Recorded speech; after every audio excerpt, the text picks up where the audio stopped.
ډیره مهمه موضوع هغه دا د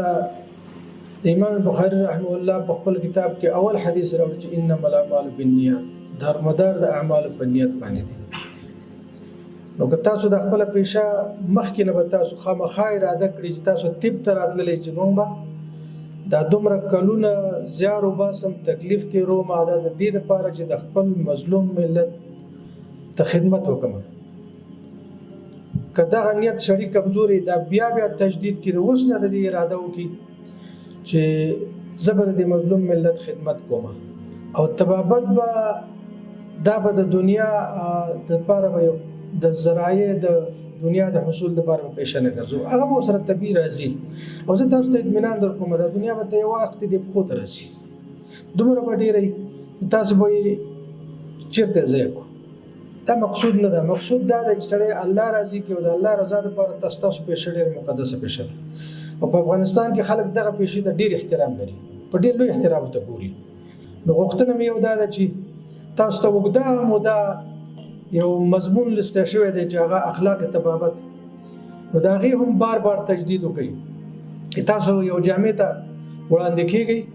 د جامع د مسلمانانو د خپل ورونو خدمت کوئ.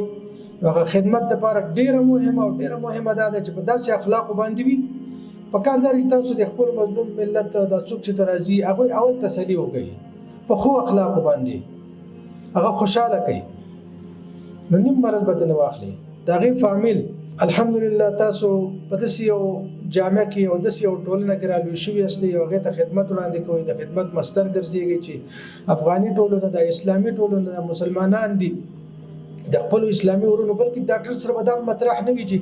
دا څوک دی او د چا خدمت کوم انسانیت ته خدمت کوي د هر چا خدمت وکړي خو بلکې موږ تاسو لپاره افتخار دا دی چې موږ تاسو د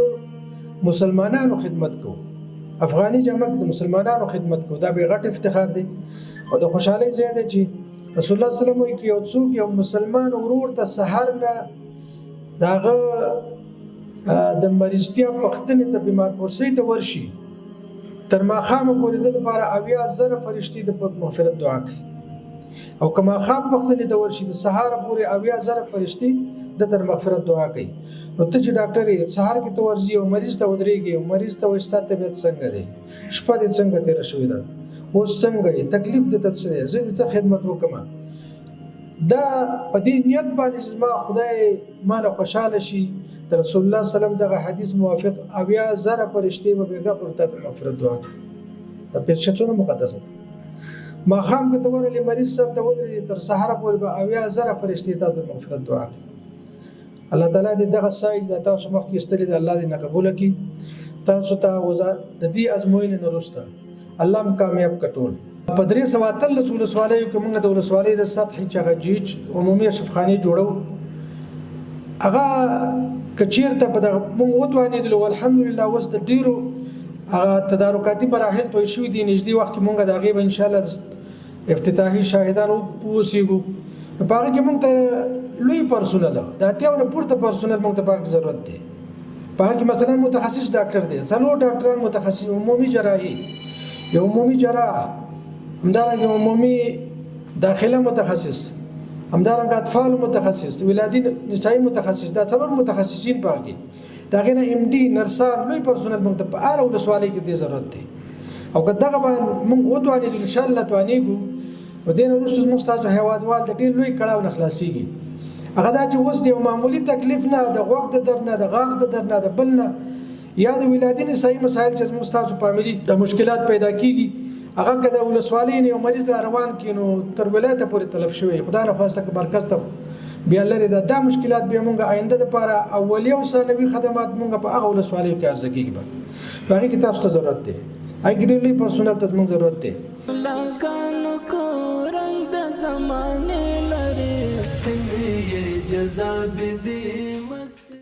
زه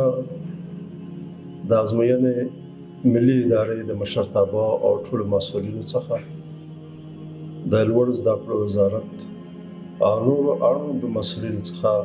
مننه کوم چې دغه ازموینې په ترسره کولو کې بشپړ همکاري کړې ده. ټول مسلکونه ارزښت لري اما طبابت یو ډېر سپېڅلی مسلک دی د صحي خدماتو کیفیت د تدریس او زده کړې په کیفیت پورې اړه لري چې باید جدي پاملرنه ورته وشي. د افغانستان د اسلامي امارت په راتګ سره ګران هیواد کې الحمدلله صحت د عامه روغتیا خدماتو ډېره پراختیا کړې ده. صحي با کیفیته خدمات دوامدار توجه ته او کار ته ضرورت لري. طبي شورا د ناروغانو او ډاکټرانو د خوندیتوب لپاره جوړه شوې ده او موږ غواړو چې د نړیوالو معیارونو سره سم د ډاکټرانو د تنظیم چارې او دوامداره طبي زده کړې او نور اصلاحاتي پروګرامونه په مخ یوسو. ځوانانو ډاکټرانو ته او یقیني خبره ده چې یو ښه ډاکټر یو پوه ډاکټر باید خپله پوهه او مهارت نوی وساتي یا اپډیټ وساتي. تاسو د دغه مسلک دارومدار ستاسو په علم او په وړتیا باندې ده. تاسو اوس د یوې مرحلې نه بلې مرحلې ته داخلېږئ او دغه مسؤلیت ستاسو باید یو لوی امانت وګڼئ. د ناروغانو درناوی وکړئ او د انسانیت خدمت د خپل کار اصل وګرځوئ. د دم قامت څښتن شوې د نړۍ سره مو سیال کړې درو چې مو د جنګ وشکې دامن